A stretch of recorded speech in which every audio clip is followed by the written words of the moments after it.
So I'm going to start with a story of wee babby Chris.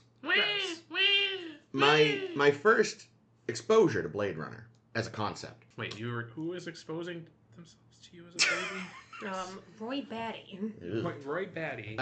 Weird fucker, that man. Slander. Hanging dong. Baby Chris. My parents had a copy of Blade Runner that they had recorded off of television on VHS. So there was this tape that we had for years, just said Blade Runner. There's no box for me to read, no art. So I have no idea what it is. And so for the longest time, little me thought it was a movie about competitive ice skating. Oh, that would be a good name for an ice skating movie. Yeah. Or a movie Starring about... Apollo Ono. Nice. Instead, it's, a title about medical smuggling that got bought to be used by a movie that had nothing to do with medical smuggling. Ha! I did not know that. I knew it was from something else, but I only last night thought to look up, what was the original thing? Oh, thank God. That makes so much more sense than just we made it up. Mm-hmm, mm-hmm.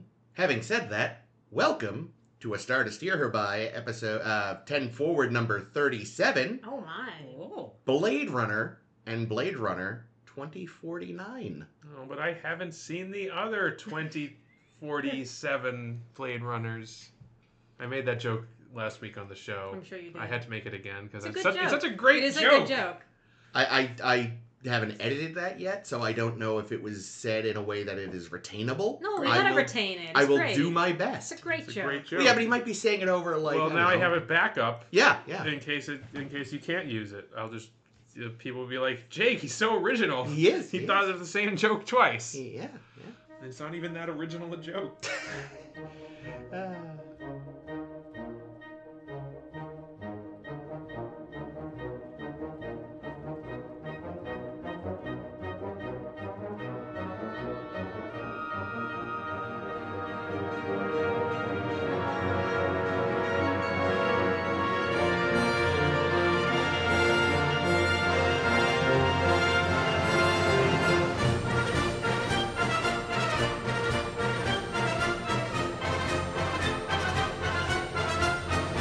This is Chris, and joining me this time are... Replicant Ames! Replicant Liz? Ooh. And Blade Runner Jake! Hey! Oh!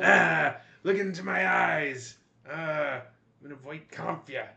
Well, I have no fucking empathy, so it's gonna be fine. So yes, we are covering Ridley Scott's Blade Runner and Denis Villeneuve's Blade Runner 2049. I guess brief summary. In the original Blade Runner, it's Earth in the distant future year of 2019. Ooh, so visionary. Yes.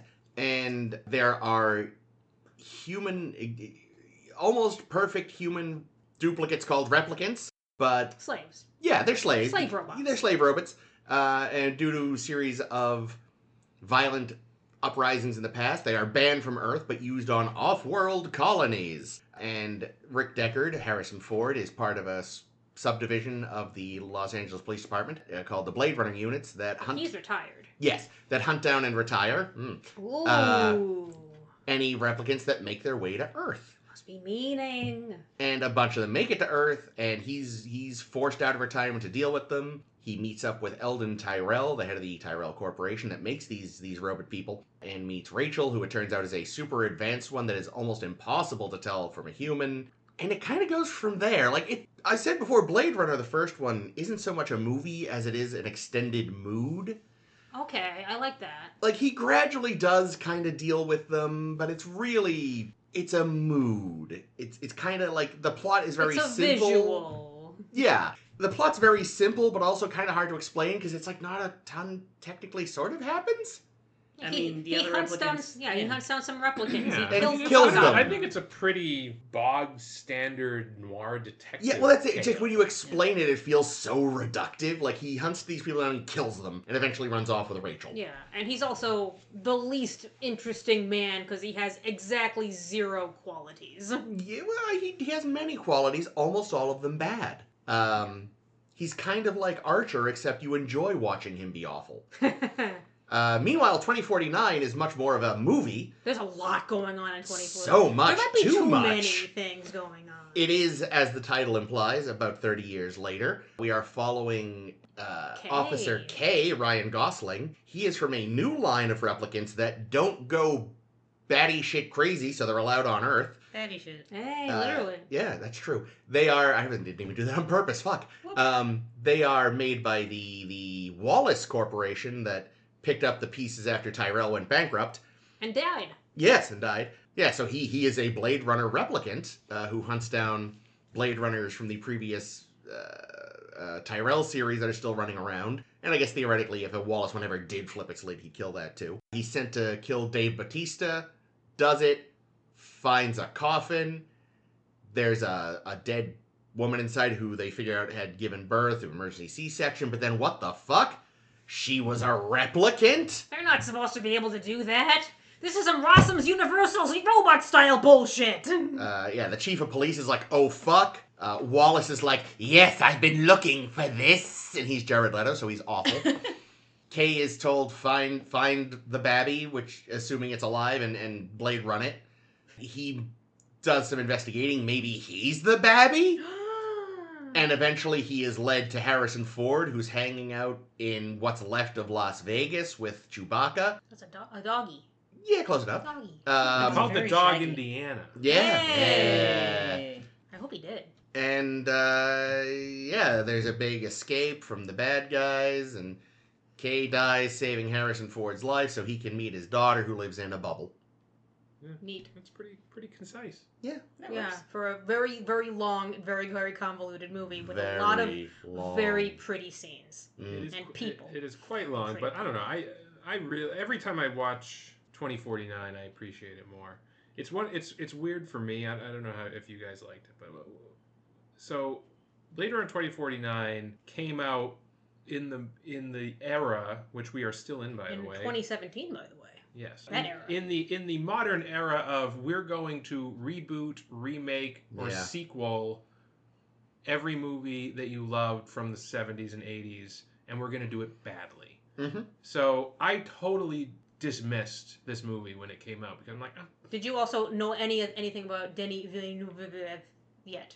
I don't know. I don't know if I'd seen Arrival yet. Arrival is brilliant. Arrival is Haven't seen brilliant. it. Arrival is and brilliant. Arrival. You'll like Arrival.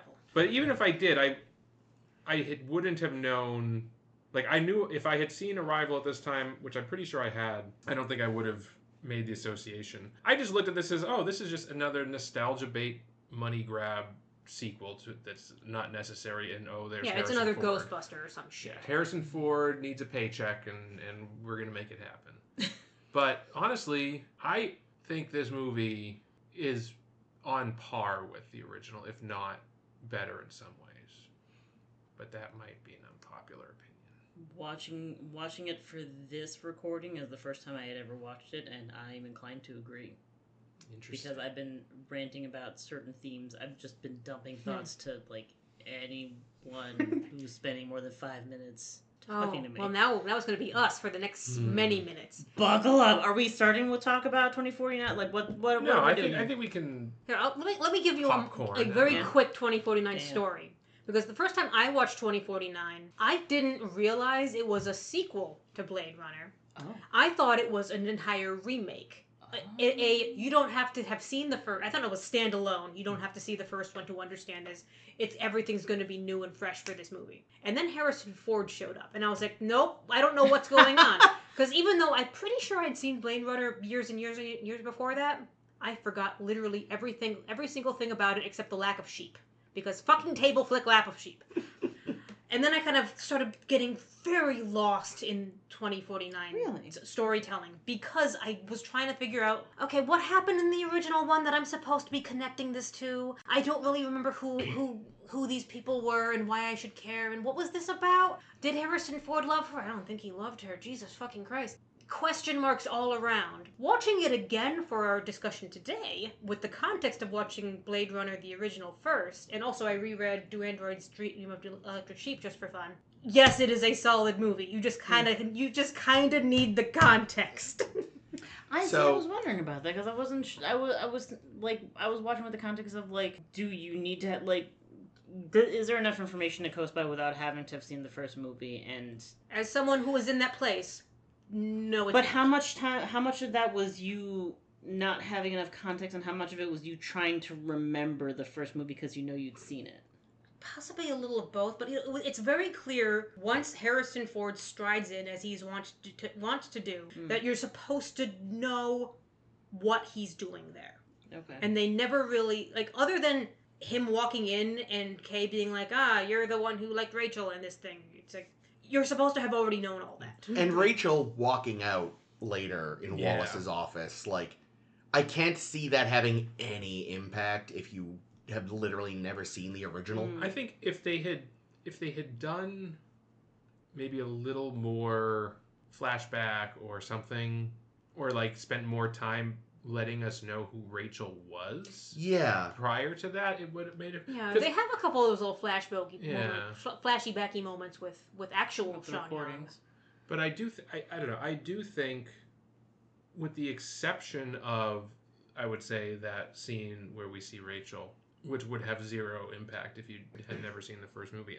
So I do wonder if you were just given this movie and you didn't even know there was a prior movie, and someone just handed you the DVD of Blade Runner 2049 and told you to watch it. I wonder if you would have been as confused. I feel like you're probably... I think that's the thing, is like, you'd probably be fine until you're not. Like, until suddenly, like, once Harrison Ford is there, it's like, hey, hope you saw the first... Up until that point, you'd probably be able to get it through, like, context and the story. Yeah, it's like any episode of Lower Decks where they're constantly making jokes about the previous shows. If you haven't seen the very specific show they're referencing, you're going to see there's a joke I'm not getting, and that's my fault.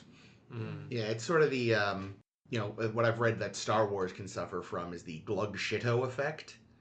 Where, like... Sleaze Bagano. where it's like, I guess, where, like, this character that was really big and part of the extended media, they suddenly will, like, throw into something else. And so, like, some people are like, oh my god, it's glug shito!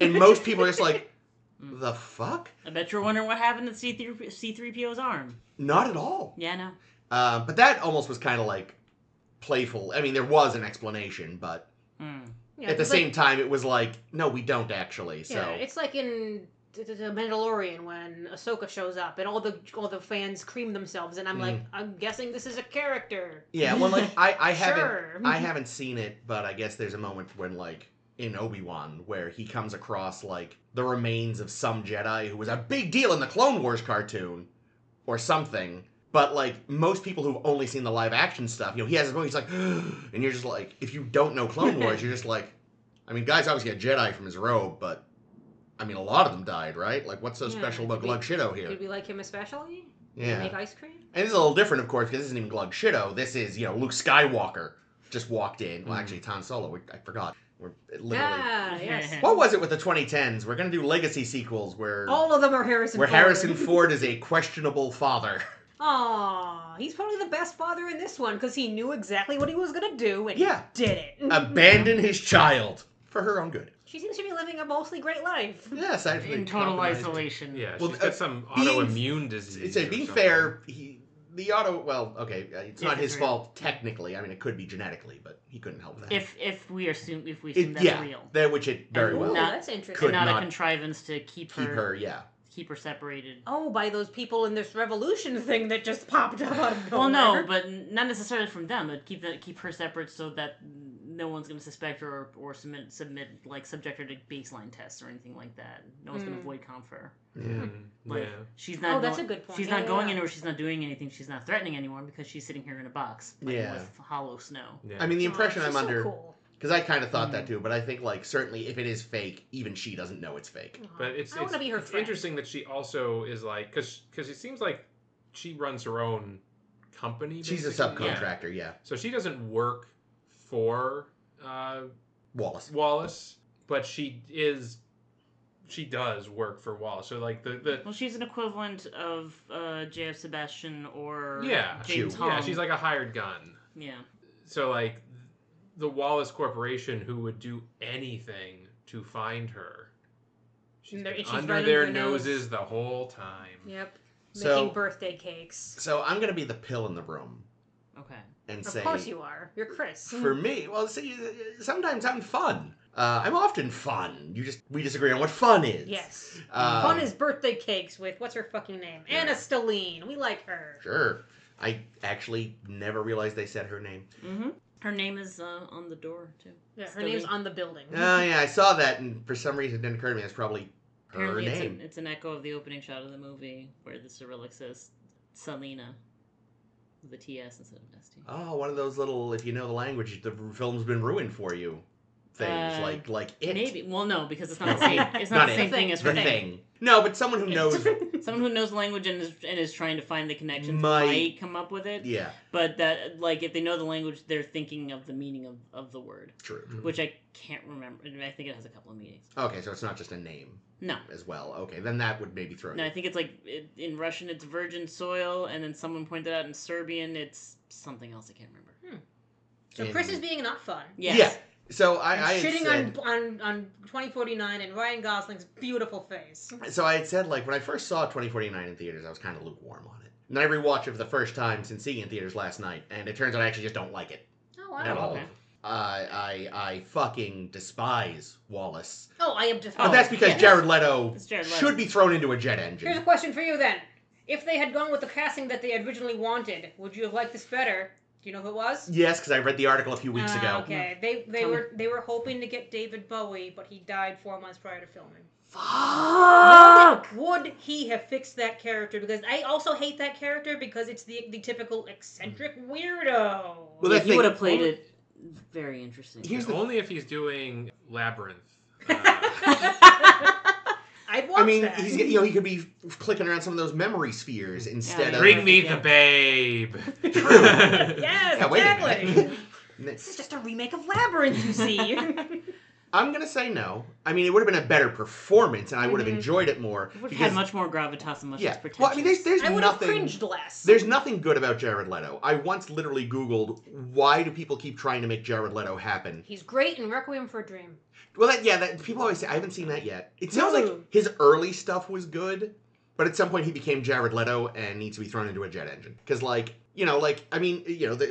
his two early performances that I know that are great are Fight Club because he gets the shit kicked out of him. Oh yeah, Which one is he in Fight Club? he's the blonde guy who. The pretty one, Angel Face. Oh, shit. I just wanted to destroy something nice. beautiful. He was the something beautiful. Yep. I should rewatch Yeah, Fight but like Club. he wasn't even really a character in that. No, No. I know. That's why until someone pointed out. Glorified extra. But still, I want to just go back and watch him get pretend. But like I feel like Beaten. at that time too, he was mostly just known as a musician. Yeah. And then in American Psycho, of course, he gets axed. So there's that. That's great. But yeah, no. At some point, like, and it's fascinating. He keeps getting work because like every major project he's been attached to for like the past I don't know how many years has been a fucking disaster. You know, and it's just like, so why he keeps getting work is completely beyond me. Because apparently he's also, like, difficult to work with Yeah. and a menace to his castmates. Which, like, normally you can only get away with when the films you make are then successful. But his aren't. So it's like, why does this idiot? But, so for me, though, the core issue for me is just the idea of Wallace and how he goes about things. Because, like, the original Blade Runner has antagonists, but I would argue it doesn't have a bad guy. Okay. Wallace is a movie bad guy. What who, did you like- think of Love? Is Oh. Love better? God, she's awful.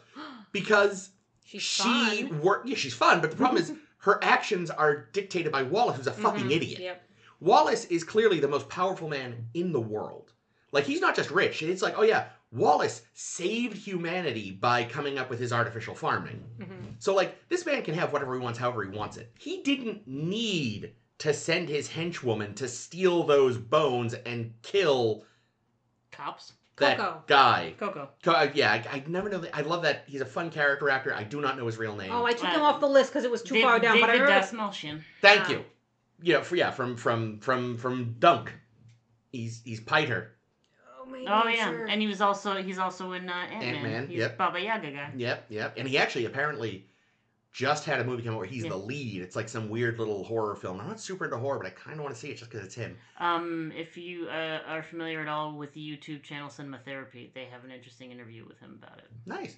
But like, it feels like a lot of the stuff he does and has her do doesn't happen because it makes sense, but because this way the plot can happen. I'd agree with that. Now, you could also argue maybe, because I thought about this afterwards, was like, maybe he did it this stupid way so there'd be the investigation so they could more easily follow Kay, but there had to be a better way for him to get what he wanted. Like, it's just like, they're evil for the sake of it, not because it makes sense. And that bugs the hell out of me. Like, the replicants in the original, Batty and crew, do bad things. But I would argue they're not, like, villains in the film. Again, they're antagonists. Mm-hmm. I would also argue that pretty much everyone, with maybe the exception of Rachel, that we kind of get to know well in that film, isn't really a good person. Like, it's just a bunch of bad people being bad at each other. Yeah, it's peak noir. Yeah. But I could also see how the replicants would justify to themselves their actions. Because, like, there is a possible exception, I'll get to that last. But everyone they directly hurt. The Wallace Corporation? Sorry, no, in the original. Oh, God. Sorry. Okay, there's too many things. Yeah, in the original replicants. The replicants. Everyone they hurt, I think in their mind they can justify because it is someone who is responsible for or complicit in their enslavement. You know, it's the people who helped make them. It's the police who police them. Yeah, will retire them. Yeah. Which they never use the word kill. They only say retire. Yeah. The possible exception, it's a little up in the air, are the 23 people they massacred to get the shuttle to get to Earth. But considering they were military conscript slaves, chances are the 23 people they killed were military personnel, who again, to them, would be complicit in their enslavement. So I can see how they can justify to themselves their actions, whereas Love just seems to enjoy killing. And also, at the end, we find out she has this hang-up about being the best one. Yeah. Like, that hadn't come up at all. Then she thinks she's killed Kay. It's like, I'm the best one. It's like, why wasn't this seeded earlier? Well, so I think one of those differences is having to do with the fact that the Wallace replicants. So, okay. Are obedient.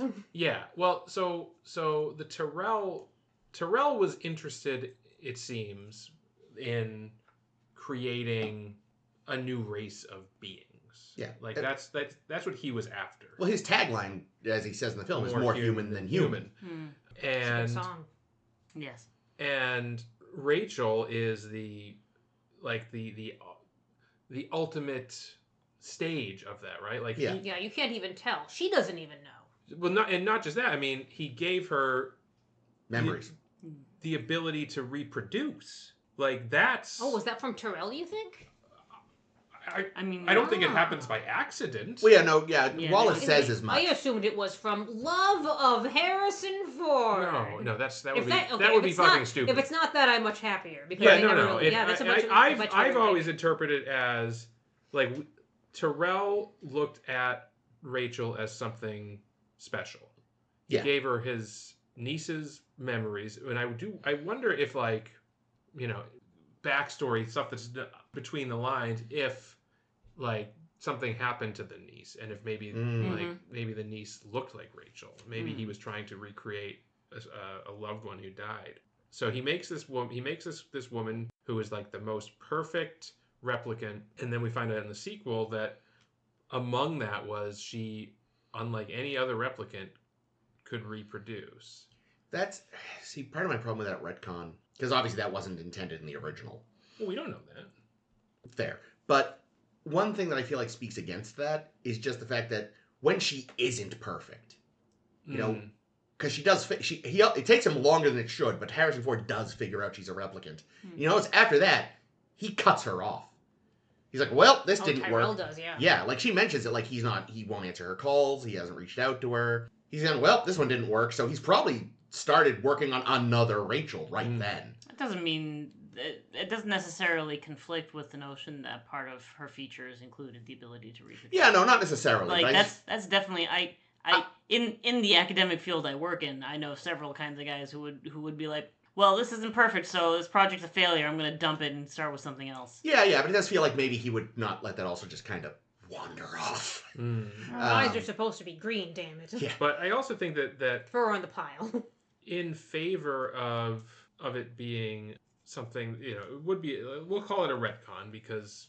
Well, I think we now have to think of it as it was just always there, but when discussing the original intent versus what it now is. There's nothing that...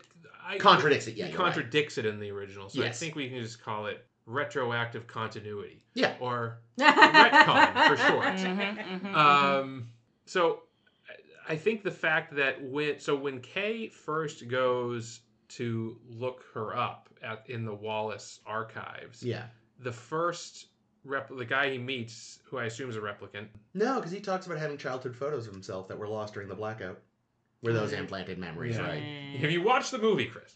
But yes, he meets. He was very judgy of Kay, so I assume he meets a person. Yes. We don't know, who is showing him around the archives, and then when the DNA gets scanned, Yeah. it pings Love, and like she's like on the phone, and she like hangs up and says, I gotta go fucking deal with this. So there was obviously something flagged in Rachel's file that like if she came up, we needed to get on. Like this is like stop the presses. We may have found the one that can make babies. Yeah, Wallace even says he's been looking for her or the offspring if she's not still alive for a while. So yeah, he was definitely on the lookout. Yeah. Yeah, I should clarify. Like, I think I don't know the actress name. Like, the character of Love is interesting. Sylvia Hoeks. And she does a great job. Or Hoeks? Again, I don't actually know the pronunciation. Because Wallace replicants obey, the problem is he has to obey the biggest moron in the future. Mm-hmm. If we cut Wallace entirely, hey, jerks, chill. And never saw whoever was at the top of the Wallace Tower, and it was just us watching Love, or maybe Love is the one in charge. Who cares? She's interesting. Better, worse? I'd still, again, like, just have issue with, like, you're doing things in a harder way that leave this weird trail when you don't seem to have to. Like, if they'd established a character who wanted this stuff but couldn't get it any other way, I'd maybe be more okay with it. But again, it's like, Wallace is crazy powerful. He could have just called someone up and said, I want those bones. I don't care what Robin Wright says. And then, you know. Yeah, I guess it's a matter of considering corporation versus law enforcement, how much they work together to cover shit up and give the corporation what they want, and how much they don't. Yeah, like comparing to like the original movie, the cops were totally in corporate pockets. Yeah, it's not like we don't really know anything about the civics of either world beyond what we see. You know, we can maybe assume that probably, if we're assuming it's a classic cyberpunk, it's the corporations run everything. I think that can definitely be assumed for the first one at least. Yeah. And probably just as a result, the second one. Yeah, even though a lot of the facets of the genre were still not fully codified even by the time of Blade Runner. I think it didn't matter to them. That wasn't the point. Yeah. So they weren't worried about it. And I think that Robin Wright's character is pretty interesting to me because I hadn't thought of this until watching it again yesterday, that is she aware of and possibly in support of the Underground? The Underground, the replicant Underground. It's an interesting thought, but I don't think so. If there's ever another movie, we'll find out then. Like, she goes out of her way to protect Kay. She does, but she also, like, she when he tells her it's done, she doesn't give any indication either. Like, that I read, she didn't give like any indication that like she was upset that of the implication that the child is dead. That's true. That's a good point. Like, I think she is very much in that sort of what Harrison Ford says in the first movie is she doesn't, I mean, we can argue what he actually believes, but Robin Wright, I think, doesn't hate replicants. And as long as they're not a menace, she's fine with them. But the minute they're a menace, she's worried. So I don't know that she'd be Again, it could be a blind, but it's hard to say. Again, we just don't have enough in this individual film to really know for certain. I think she's just hot for Kay. I mean, that's fair. She saw the Barbie movie. I want his fucking jacket. Oh, the jacket was nice. I do love that jacket. Good jacket. I do not have the build for it at all, but if I did, yeah, if you put that collar up, your whole head would go behind it. So good. Ryan Gosling, man, he's the jacket guy because he's got this. He has the Scorpion one from Drive. Ooh.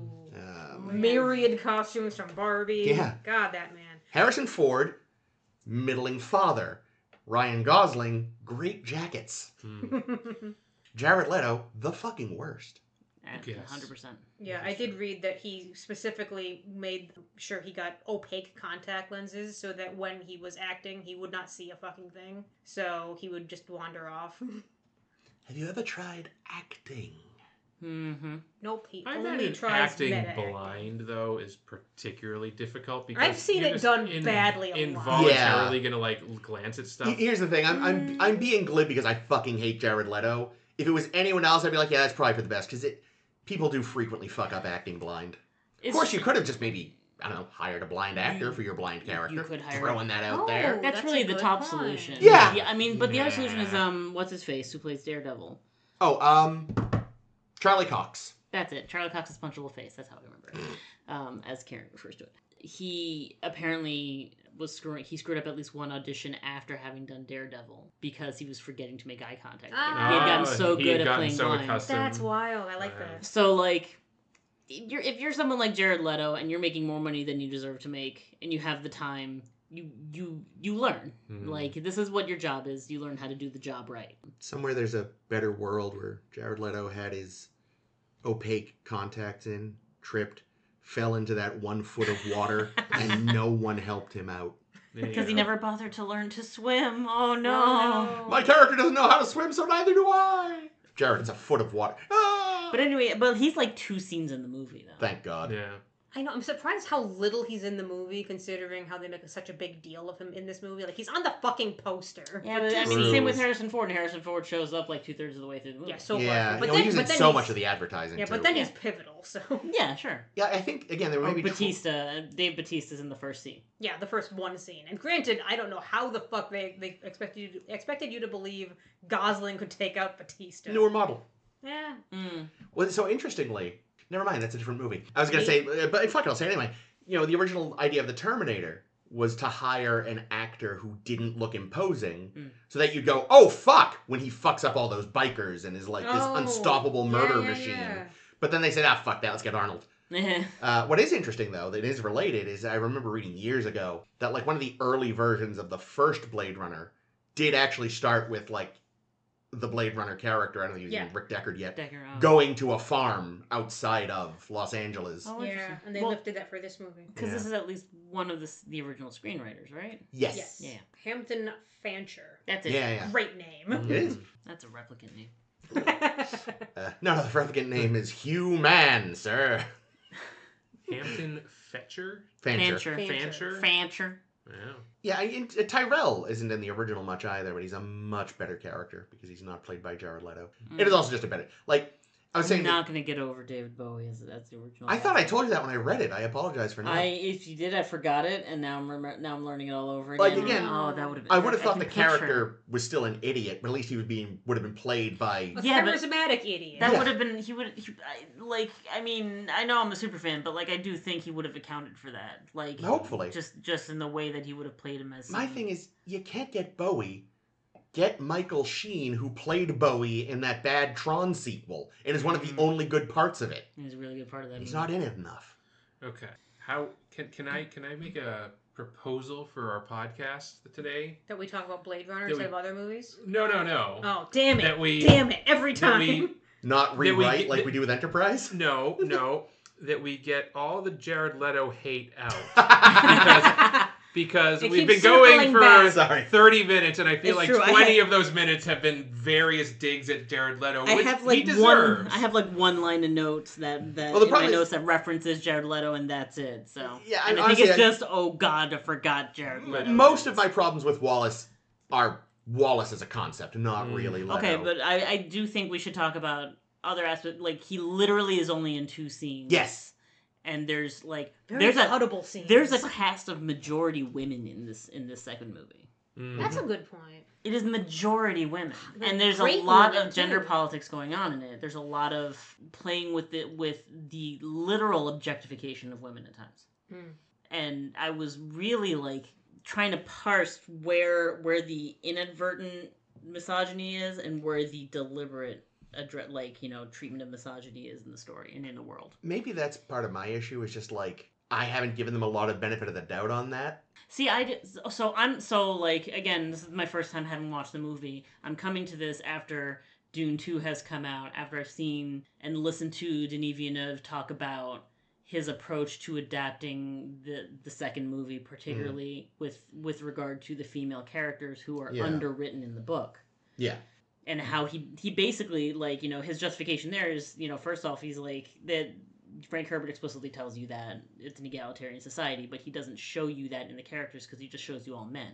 And so he beefs that. I'm like, okay, well, so he sees women as people and treats the characters in a similar fashion and is conscious about the approach. So now sitting down and watching this movie, I'm seeing a similar idea at play. Like, they're like, Joy is the most fucking fascinating character in the movie to me. I really love She's a Joy. character without agency, but still with autonomy. Yeah. And that's a good way to put Kay respects her as a person, even though she is the one thing in the movie that isn't a person. I see the interesting thing, because as I was thinking back on it, I'm like, I should have been just grossed out by the dynamic, because how many times have we seen a man in love with a virtual girlfriend and just projecting and putting everything of his obsession into her, but it didn't feel like that in this one. See, so that's it. Like, Villeneuve, I think, having again seen Dune 2, I feel gets it. Thing is, he doesn't have a writing credit on this. No, but he is the director. He's the director, yeah. So I think he can work within a framework, but I kind of wonder how much of it was intended by the script and how much was Villeneuve going, oh, I have to fix this. So I Does he actually have a French accent? Yes. Okay. He's quite French. I skimmed, and I was pulling up just before we started recording. I was trying to look at specific scenes to try and figure out where it is in what's in the script and what's not. And I'm still parsing it. I think where I was most interested is in the three-way love scene. Yes. That is so weird. One, I was sitting there hot. I was like, this is good sci-fi. Isn't it? Just somehow this doesn't feel gross. It could have been easily way more gratuitous. I expect it to feel gross, and it ends up actually coming out. You feel like this is a very romantic scene. It felt beautiful. It was weird. Even though Joy has been programmed to love him. Yeah. But it's such an honest feeling that she has. Yeah. That it's beautiful that she finds a way to connect with the man she loves using Mackenzie Davis, who's always fun. Mariette. What else? I didn't. So many things. She's one of my one of my favorite actors of who's come up in the last 10 years. She's in Station 11, which is great. Yeah, she's one of the main girls in San Junipero, the Black Mirror episode that everyone loves. I still haven't seen that. Fuck you. She was a lead in *Halt and Catch Fire*. I always wanted to see that because I fucking love Lee Pace. Show. Wait, what was her name? Mackenzie Davis. Davis. Okay, I said Williams, and that's some influencer. She's been in a lot of stuff. Is she in The Martian? Or she's won one of those. All these amazing movies. She also just pops up in a lot of things, so she could be. I like her. She's in an episode of Love, Death, and Robots. I didn't watch Love, Death, and Robots. She plays Buttercup in one part of home movie The Princess Bride. Terminator Dark Fate. Which one is that? I think the newest one. Cool. Okay, that's all since 2014. Yeah, I don't know. I don't recognize her. She's fantastic. She's in a lot of things. And I thought she was fantastic in this too. I mean, I thought she was interesting. I mean, that was her character and the brief moment you have with her two colleagues. I was just this could have easily been way more gratuitous too. Mm-hmm. There's so many points where not even 10 years ago, made in the same year by a different team with different priorities and interests, it could have easily just been tits everywhere. Mm-hmm. Yeah, there were a lot of tits in Vegas. There were, and they were all statues of tits. That's the thing. That felt like lampshading because they were specifically so ridiculous. It's Vegas. Yeah. Everything is objectifying and gross and gratuitous in Vegas. Yeah. That's the thing is I freely admit one of my things with this is I am just too stupid to figure out the gender politics in this one. Where I was just how much of this is intentional and commentary and how much of this is just men? So what I find interesting, I mean, I think there's definitely points where, it definitely is, you're watching, I'm okay, this was definitely made by a heterosexual man. Like, the authoritative voice here is heterosexual and male. It's very male-gazy. Just, like, even the fact that, like, the sex workers we see, they're all women. They're all women of a certain Hollywood body type. Like, definitely in a, coded in a way that, like, is meant to appeal to a straight man. The fact that we only see Joy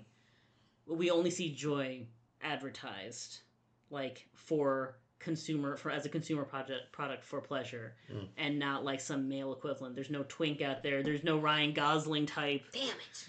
You can't just buy A cowboy hat. Yeah. So like that all is still, like, the world at least is being portrayed as one. You can either take it as an in-world, just fact that this is still a misogynist patriarchal world, or we can acknowledge that this is definitely just because so much of this is taken for granted, taken as a given.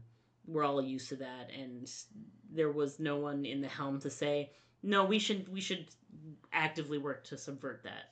Yeah. So that is where like, that's where it's unintentional, but where it's like with Joy, I was really fascinated to watch how she was, because like she's clearly meant to be ambiguous, right, about as to whether she actually is self-aware and loves him, or whether this is all just inner programming and it's just heavily adapting itself to whatever he wants. What's interesting is once she's in her mobile emitter, I forget what she calls it, but it's the mobile emitter. The emanator. Yeah. Yeah, emanator, that's it. She actually weirdly seems to get a little more real, for lack of a better term, because like I remember one of the things I think was a nice touch was when she's first just a voice before she appears. Like one of her bits of small talk is like, you just went, "Hey Alexa, tell me about this song." It's like apropos of nothing. She's like, "Oh, this song's released this year and charted this way," and I feel like we never have a moment like that again, really. And again, at that point she's in the emanator, so I feel like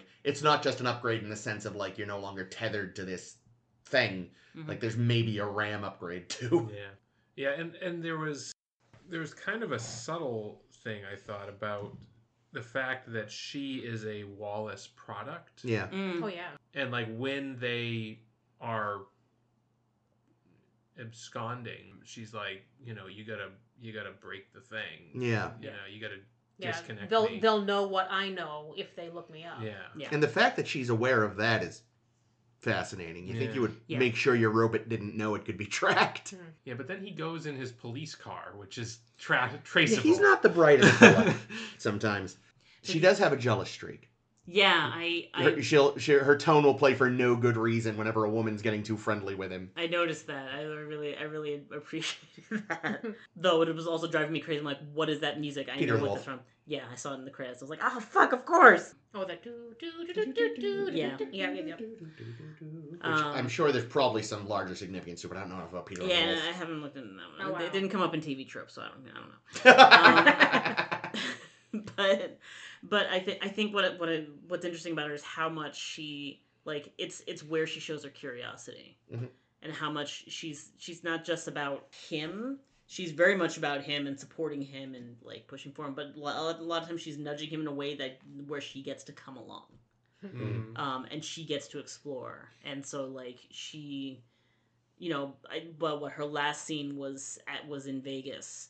And, she's not even saying anything, I don't think. And she's just exploring, looking around the space while Kay is just sitting there.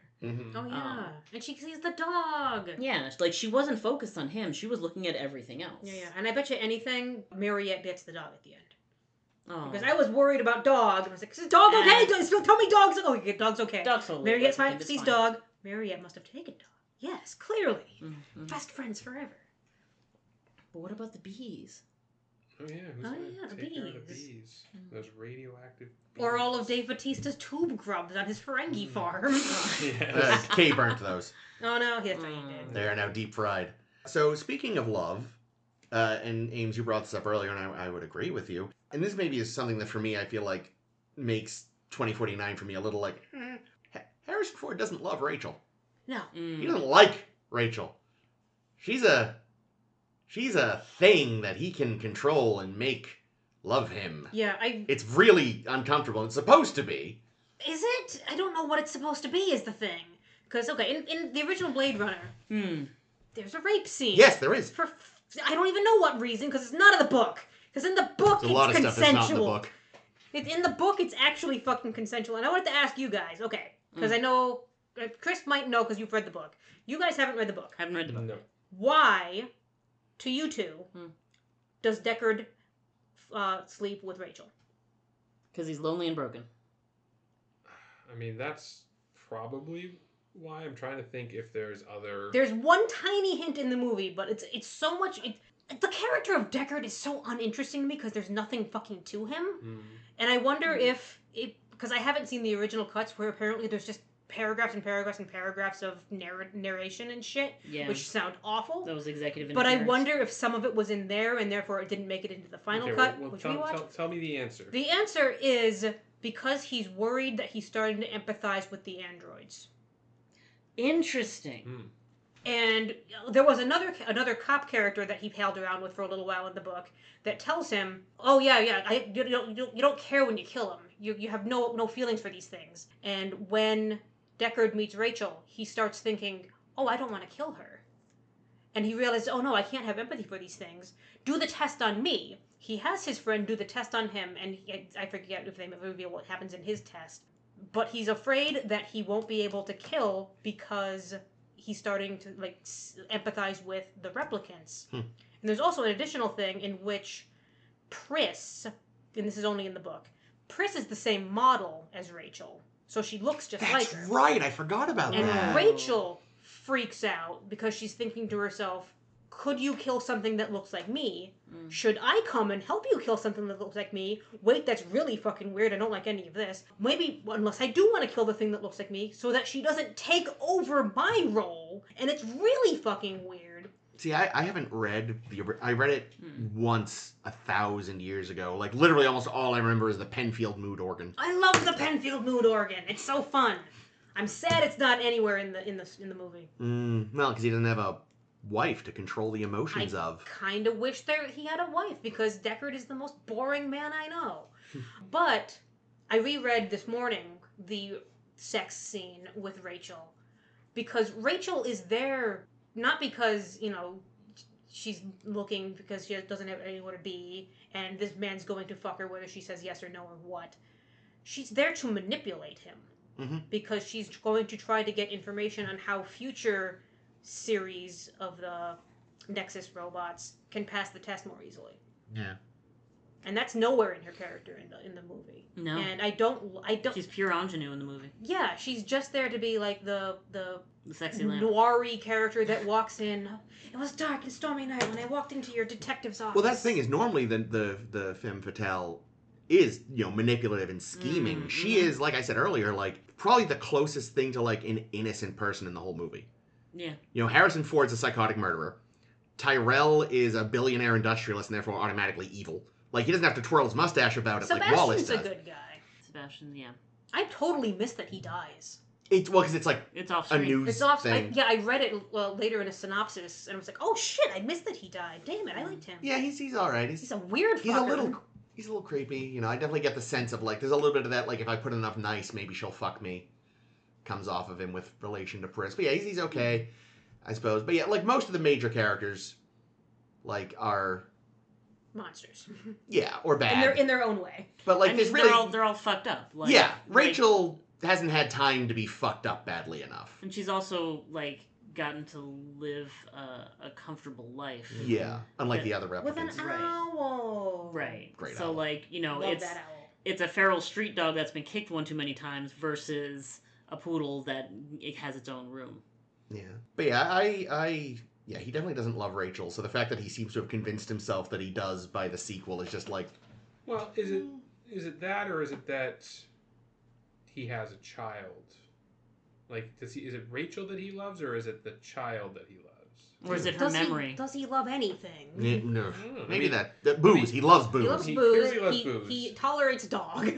I did love a touch in 2049 is that, when Kay's walking through the hotel or whatever, there are just glasses randomly everywhere. Like, he just finishes a drink, puts a glass down, and it never moves again. Like in Signs. That's not how I Kind of. originally read it. Except he drinks it first, unlike the kid. Oh, that fucking movie. I'd originally read that as like everything was abandoned in the moment when the blast went off. I suppose that's also possible. Because everything's still dusty. Well, I think that's just Everything's the. covered. That's I just think- the radioactive decay. Yeah, well, I think. Well, no, because it's not radioactive anymore. Yeah, Like, it's he also does a reading. just. I think there's the desert took over. Like Yeah. once people left Vegas and stopped Caring. it just like the desert moved in, and that's so like a lot of what you're seeing is just. Like, But there was like it was explicitly radioactive well, until recently. Yeah, well, they say there was a dirty bomb. Yeah. At some point. Dirty bomb. Harrison Ford's been living there for obviously some time. Yeah. So I'm guessing there was a dirty bomb, people left, and just never went back. You know what it is? The bees absorbed all the radiation. There you go. Those bees are fucking indestructible. Because No, it even Chernobyl. shows on Kay's drone, it Yeah. says radiation levels Nominal. Yeah. So it's no longer radioactive. No. Yeah, but we also don't know for how long, and we don't know when he Well, moved if there. he's been there. He's Well, probably- so that's the whole thing. Is supposedly he got the wood for the horse from there, which is how Kay figures out that. Well, Kay goes to that dude who figures Dr. Badger, I think. He says his name is figures out. You know, the radiation, the tritium or whatever. Yeah. Right. It has to be from here. That's fair. What a strange fetch quest that was. Because that strikes me as it's very what word am I looking for? Convenient. My favorite word in movies. There's is a that, lot of convenience in this film. Yeah, it's like, oh yes, the horsey I have. Let's find out where it's from. Oh, it happens to also be exactly where Harrison Ford is. Great, perfect, good job. But it Kay. doesn't happen to be. It's there because Harrison Ford made it and sent it to, or gave it to the child.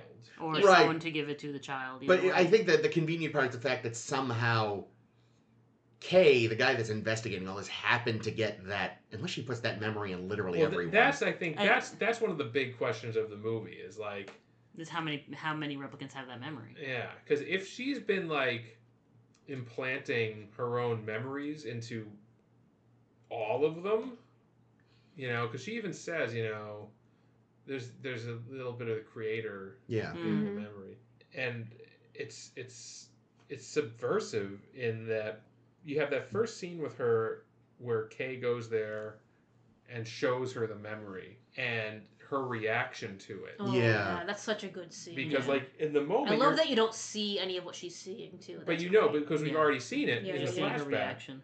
So, and you know, you think, wow, she's really affected by this memory, and she says, "This is real. This happened to somebody." Mm-hmm. Someone lived this. Because Because she recognizes yeah, it. somebody lived it. It was her that she Yeah, lived she it. watches and says, "Oh man, yeah, that was me. Oh, it's So- fucking up this poor guy's life. Great, whoopsies." Yeah, I was kind of there thinking like, yeah, that is really fucking convenient. But I assumed that it was meant to be, like, because my next question was, okay, so whose memory did you borrow for that? I could have made the full connection, I guess, if I was even along that line, if I thought for 2 more seconds, but, like, then Ryan Gosling started freaking out and, Yeah. in his own head about what he was thinking. yeah, but like, I would just assume that she has put that memory into Myriad. Yeah, like, maybe, it's not just like the one out of a billion androids. They're not androids. They're Replicants. just Replicants. people, pretty much. Yeah, but you know, not treated so at all. no. I think that's another aspect of this both films that I think is somewhat underappreciated is that they're not androids. They're not No. mechanical. Mm. They're Grown bit by bit. they're They're manufactured humans. they're but still manufactured humans, but they're humans, and they have and like that was sort of the point that Batty was making on the rooftop. It's like, listen, I'm gonna shut down in like 30 fucking seconds, and when that happens, everything that I've done my whole life is fucking dust in the wind, Tears in the rain. tears in the rain. Yeah, like that's probably one of the few kind of lines I appreciate from Wallace is, and yeah, you could argue, you know, you made the subtext text, but sometimes you need to do that. But just like, you know, that all sort of empires or economies sort of were built on forced labor, and at some point we lost our taste for slavery unless it's manufactured. Oh yeah. Which I it's like, okay, fuck, I'll give you that. That's a good line. The one thing I liked about Wallace was had to do with that same speech when he basically he makes it clear that like his interest in finding the child is because like it would only grow his power to have the ability to have reproducing replicants. Yeah. Because then basically, it's still continuing this notion of replacing humans with a better human that can survive all sorts of shit, but it would all be under his thumb, which is very 21st century corporate thinking. What he is missing, however, that Robin Wright picked up on was that could blow up in his face. Because the minute they can give birth... They don't need him anymore. Well, but not just that, but just they're not manufactured anymore, technically. And then people might get uncomfortable again. Yeah, they ask Kay at one point, have you, it would be different to kill something that was born. Right? Yeah. Like, even he's like, I don't know that I could do that. And he's supposed to not be able to question orders. So, like, at that point, it's let's treat it like the laws of robotics. You can argue, these are, they're biological. We still put the pieces together. They're not clones. We grow into and assemble them. It's like, okay, but that one was born. Mm-hmm. Shut up. That one took time to grow and develop. Yeah. It has a soul. I love the line. Oh, I don't know if I wrote it down. Oh, here it is. Yes, it's right here. To be born is to have a soul, I guess. And Robin Wright says, you've been getting on fine without one. And I'm like, lady, you don't know his fucking life. I do love the couple scenes we see of Kay just walking around with people fucking taunting him. Like they graffitied his door. They graffitied his door with like skin job on it. Everywhere he goes, he's heckled, and he just takes it. And it made me realize, damn, Ryan Gosling would make a great Vulcan, because you can tell he's got emotion. He's just suppressing it.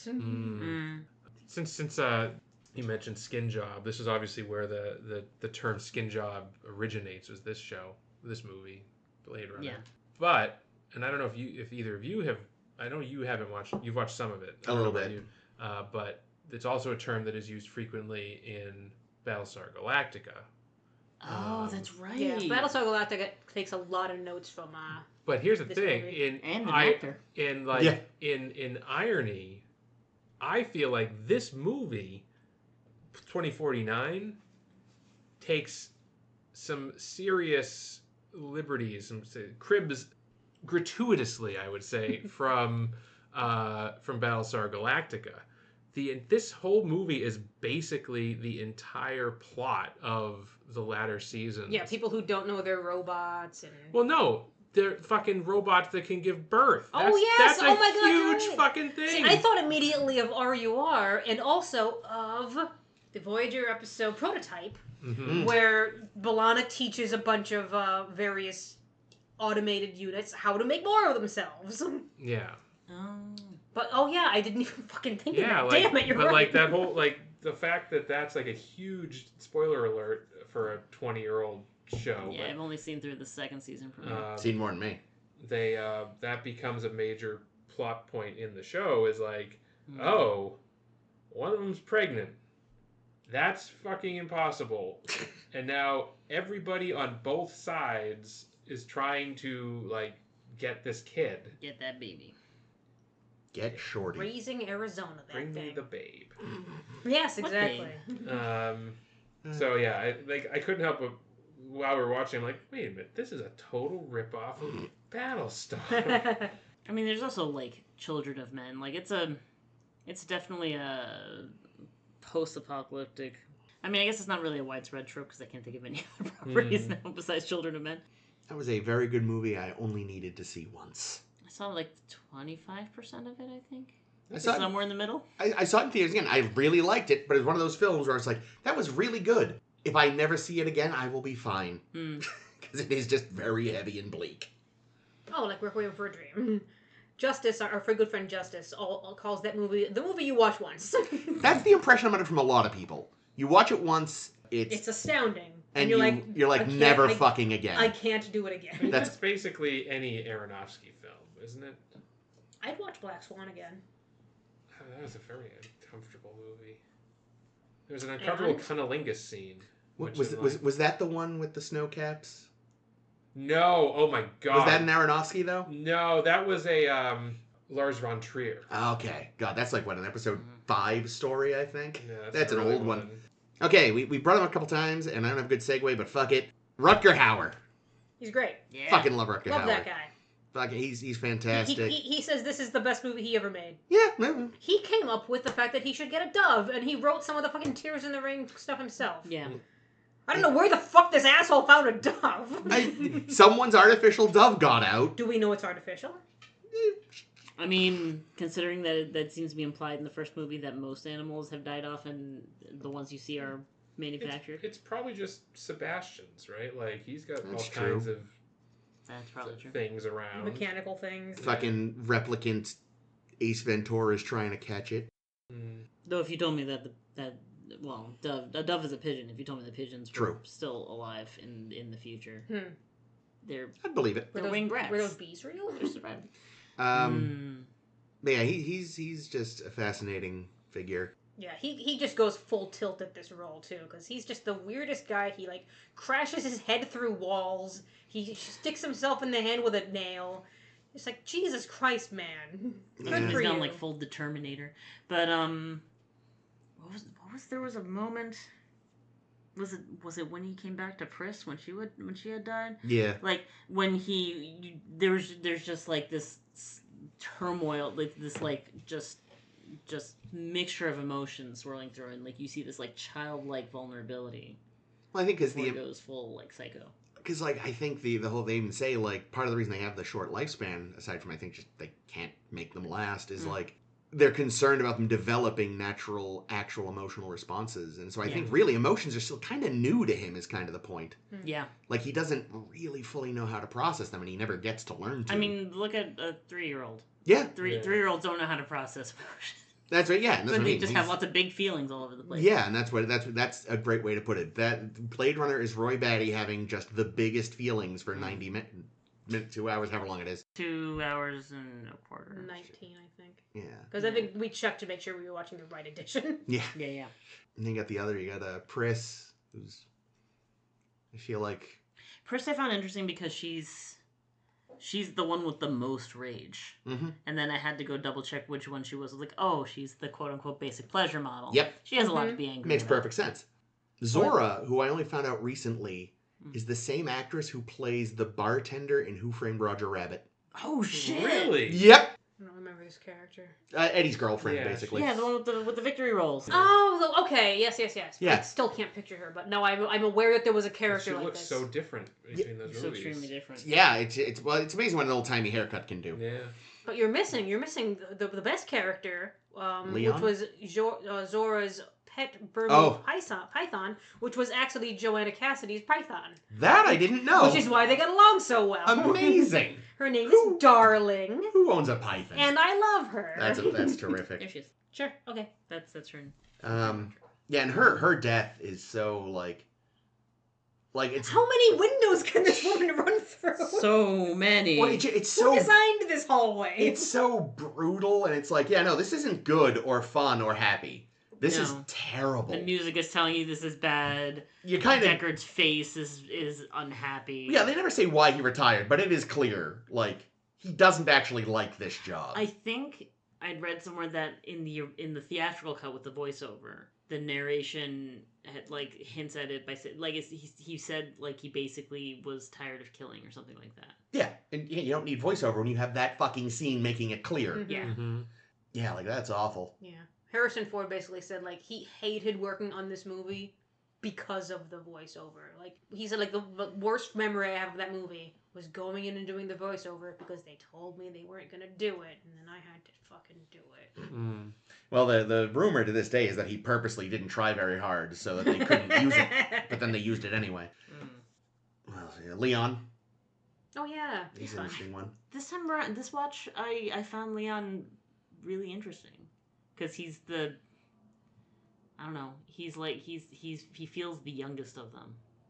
He's also You're like right. he's listed at like intellect level, C, Yeah. which is the lowest of the three of them. I love his way kind of around the void comp test because there's a Just different the questions. There's a different character that does that in the novel, and it's just like a tortoise. What's a tortoise? I don't know what that is. It's like it's a turtle. You know what a turtle is? It's like that. Same thing. All right. Why am I here in the desert? What desert? Oh my god! You're skewing all your fucking answers. It's like Oh, fucking okay, so with that's the... resultant. I was wondering if that was like... Okay, good. Yeah. How do you say that in my native language? I don't fucking know! What's interesting, too, is Batty's a very fair guy. Because Deckard doesn't kill Leon. Rachel does. Yeah. Mhm. And when he's breaking fingers for his friends, he only breaks for Pris and Zora, the two he killed. He doesn't break a finger for Leon. Because that wasn't Deckard. But how did How did he know? Yeah, how would you know that? How did Batty know? They're never terribly far apart from each other, it seems. So he was probably somewhere nearby. Yeah. And just That's didn't step in fine. because he didn't think he was going to have to. But then, oh shit, Rachel, which he probably wasn't counting on. I also only noticed this time around how Leon, like, you can't even say echoes because you hear lines from Leon that you then hear again from Roy at the end. Mm-hmm. Like including "Time to Die" because Leon's the first one to say "Wake up, time to die," and then there's something about like that's what it's like to live in fear. What Yep. it is, that's what it is to be a slave. So, I like it. Leon was giving like little brother energy in a weird way.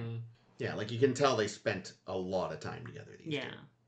Yeah. Like they're four people who have committed a lot of murder, but it's very like I feel like the movie makes it clear enough that they were driven to it. Yeah, like I think I can see how they can absolve themselves of it. Mm-hmm. Like I was forced into this. Yeah. And I'm not going to disagree with them. Like I'm not like it's basically like, are you gonna blame a runaway slave for wanting to liberate themselves? Yeah, exactly. And again, because we don't have them we never see them do anything to a civilian. Like people aren't punished for simply existing in this society because sometimes people can't help the society they exist in. The only people we actively see them injure are people who again are either actively against them or I felt bad for Eyeball guy. So did I. Yeah. But I can see that how... wasn't his fault. No, it wasn't. But I can see how, from their point of view, they're like, you're part of this. You this made whole... you made my eyes. You made me. I exist in part because of you, Dad. Obvious, Oedipal shit going on, especially at the end. I mean, I know he is responsible for their creation in a lot of ways, but I did feel really bad for Sebastian. Oh yeah, me too. But again, I can see how, from their perspective, he's just as guilty. Yeah, I think of them I felt the most bad for Sebastian and So how did James Sebastian Bond's die? character. We don't see it on screen, but the presumption is that after he gouges out Tyrell's eyes, The baddie got him? Batty got him. That's not nice. I don't Yeah. like I think- that. Well, because right before he goes off after him, I think he's just like, "Come here, Sebastian," Yeah, or it's something. like, I'm sorry, Sebastian. Yeah. Unless he's just hanging out at Tyrell's office for the last quarter of the film. No, because they even say man found with Tyrell. Oh yeah, that's true. Although they didn't say he was found dead, so... That's true. He's just hiding under the bed. Or, cowering. actually... No, but they did say 25-year-old male. Right, yeah, that's so you're that- dead. Aw, at least he won that chess game. True. And that's because that's how Deckard knew to go to the... Yeah, that's right. That's the thing, actually. Batty didn't kill him. He was running away thinking Batty was going to. He slipped on something, bonked his head off the chest. I would accept that. Wound up with a bishop in his eye. Ah! It's like a horrible comedy death. Not a comedy death, but I would be much more content knowing that Sebastian died, either like falling off a roof or running away and falling down the stairs or something. Yeah. Because that seems more in his character's death I style. don't know, though, because I think when they were all hanging out in his apartment, there was that dynamic where like he and Pris were like, "Oh, but we're your friend," and they're having the little talk around him, and you could see that Sebastian is getting uncomfortable to the point of being afraid for himself. Yeah, he kind of knows he's fucked. Like he realizes that he's in over screwed. his head. Yeah. No, again, he is definitely a sympathetic figure, but I can see how the replicants can justify their actions to themselves with regards to him. Well, so this goes back to something I was going to say about 2049 and particularly Love, in that I think there's an inherent difference between the Tyrell replicants and the Wallace replicants. The Wallace replicants are considerably more controllable. They even say that. That's why they're allowed on Earth now, because they don't rebel. Yeah. So I think that's why I don't need Love to have a motivation for doing the things that she does because she's just been ordered to do them. Oh yeah, and that's what I mean. Like, I think her actions are completely Wallace's, which is why, again, I blame him for the stupidity of her actions. But, I wonder if she is intelligent, so part of it's like, you're lucky I have to listen to you because I don't get why we're doing this. Yeah, and it's also why I think so there's we see the scenes. There's two of them where Kay is having to do the baseline test. Yeah. Which is a very fascinating scene. I like them. I like them better than the void comp scenes. Oh, yeah. I love the void comp. Because they're so clear that what you're seeing is not at all what's going on. Yeah, no, they're really cool. I think they're cool scenes. But I think that's a whole element in that control structure is like, this is how we detect, because we know that he's a replicant. We don't need to detect him. Yeah, but we're checking that he doesn't have like a virus. Checking that his programming is. Is he still controllable? Fuck no, shit. Okay, we're gonna. He needs to go in for maintenance or retirement. And Robin Wright says, okay, you gotta pass it within 2 weeks, or something bad's gonna happen. Well, she even says like, I can get you out of the building alive. I wonder if the typical procedure when a replicant officer straight on the pile. Like, I wonder if there's like a shotgun behind that little screen that's like, if you fail your baseline, it just blows your head off. I mean, you maybe do get a second chance generally, but maybe they make you stay at HQ until you they give you a cooling off period. So. Like, logically, it's a couple days. Just go lie down. We'll get you some juice. You like juice? You want pineapple? You know what you do. Like Reed. Exactly. But yeah, maybe they're not normally allowed to leave until they've passed a second baseline. And then, yes, the second one, if they're still not, there's a shotgun just behind that thing. That's early retirement. Yeah, they got one of those looper guns right there. And just, yeah, it's like the Mr. Burns desk where just a back door opens and you're fed to the wolves. The dogs with bees in their mouths, when they bark, the bees fly out and stick. That's what the bees were. Harrison Ford's going to try to make his robot dog shoot bees at people. I kind of wish we had a character like Gaff in 2049. We do have Gaff in 2049. Well, no. Well, yes, but what the hell? What are you talking about? I mean, a like a go-between, like a middleman, or just like a kook who makes origami shit. Yes, I don't know, like a partner for him. I guess Robin Wright kind of fills that role. Joy as well. Yeah, Joy helps. Droney the drone. A cop partner. Yes. Yeah, well, it's good because occasionally you do get Joy to like tell exposition too, because otherwise, like, there's only so much you can do by yourself and let the audience understand what's happening. Yeah, and she does. She like it makes it clear how that she knows him super well to the point where like as soon as he sees those numbers and he says no, the random numbers, I don't know what they could mean, and then next scene she's like, except you didn't tell her that though you recognize those numbers. Shut up. I'm being crafty. So speaking of Gaff, speaking of Battlestar Galactica, yes, they even got Edward James Olmos in this movie. I shamelessly ripping off. One thing I feel like 2049 is lacking is the world's ugliest suits. Like, everything Harrison Ford and Gaff wears is astoundingly hideous, so much so that it loops around to fascinating. Like, the clothes in this movie are clothes like you could see human beings wear. Again, I want that jacket. Harrison Ford, I think, just wore the clothes he showed up in. I think that was part of his deal. It was just like, look, I'll do your Legacy sequel, but I ain't putting on anything fancy. I will say, he seemed to, of all the Legacy sequels I've seen him in, he seems to enjoy being in this one more than, like, Indiana Jones 4, I never saw 5, or Star Wars. Well, he's famously always hated Star Wars. Yeah, no, that's why when, like, they first announced he was going to be in Force Awakens, I went, oh shit, they're going to kill Han. And people were like, what? How are you so sure? It's like, because I guarantee that is the only way they got him to come back. Yeah. He was like, fine, but you're fucking killing me. And I was right. But yeah, he seemed happier to be here than in some of the other. Yeah, purportedly he was. Like, he enjoyed working with Denis. He had a much funner time. Good for him. Yeah. Probably actually just let Ryan Gosling punch him for a while. One thing I did read, this is tangential but not quite. It's still talking about the movies, at least. Denis nearly nixed the whole hologram funhouse scene in that in the casino. Oh, the Elvis thing? Yeah, with Elvis and I Marilyn. thought that was fabulous. Because when they first were shooting it, like, it kept just looking like a variety act. Hmm. So what they did was they removed the music and cut it in a different way. Ah. And, like, watching it, like, I'm so glad they kept it because it's so visually interesting. It's so creepy, too. It's so Yeah, neat. that was a great That's sequence. a great scene. And that was, like, one thing that you saw the original do a lot, too, was, like, you know, the music is, like, omnipresent in the original. Except during, like, a few, like, when he first is going after and kills Zora. Like, as she's dying, and it goes all slow-mo, the music kicks in again. But that whole scene, it's just the sound effects. And they're really in the forefront. Like, it's just the noise of the street and the rain and all this other stuff. So, again, having the scene in this, too, was kind of, to an extent, harken to that. This, like, it's just...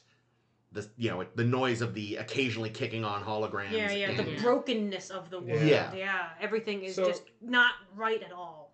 I think that kind of leads me to think of one of the things that I really love about 2049 is, and about Denis in general, because I think that he is the master of massive scale in sci-fi right now.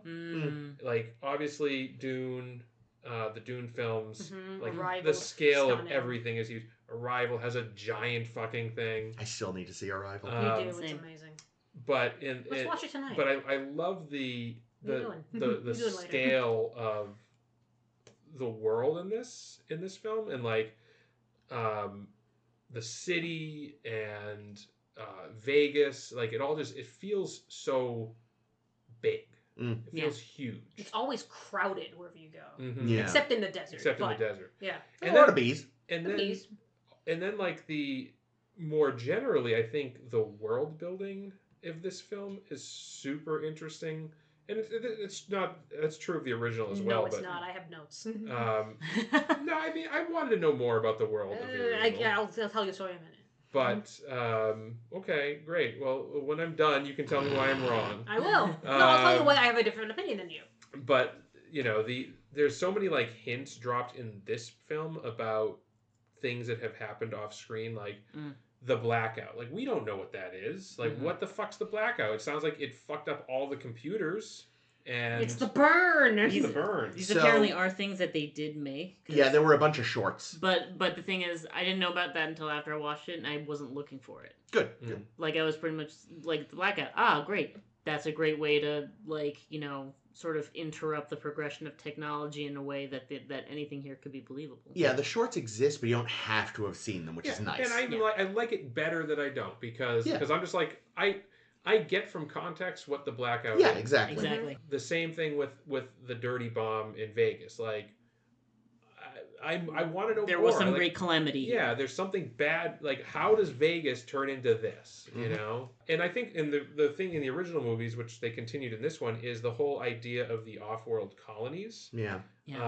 And that Earth in I'm going to call it 2019 is like this place where, like, losers, people that, like, people who can't leave because they don't have the means. They don't have the means. Don't make the medical, which is terrifying. There's a eugenics program happening. I'm trapped on this fucking shitty dying planet. Like, what moments are you thinking of when they established that? Well, like Sebastian. When Chris is like, it was that, you know, when he's talking about his condition, his Methuselah syndrome. She's like, "Oh, is that why you haven't left?" Why you haven't left? He's like, "Yeah, I couldn't pass the medical." And there's also on their way into the building, he points out that, like, there's no shorting for housing, shortage of housing around here. Which, like, we're talking about L.A. One guy lives in this massive building. Like, L.A. has basically become what Detroit is for us. Yeah, which is probably unfathomable because it's a massive city. And probably Earth has become like Detroit. You know, like, implied, like anybody who could fucked off to space. Yeah, that's where migration has gone. That's where all the emigrants went. Except for the super rich who can still live in their fucking giant pyramids. Yes. Yeah.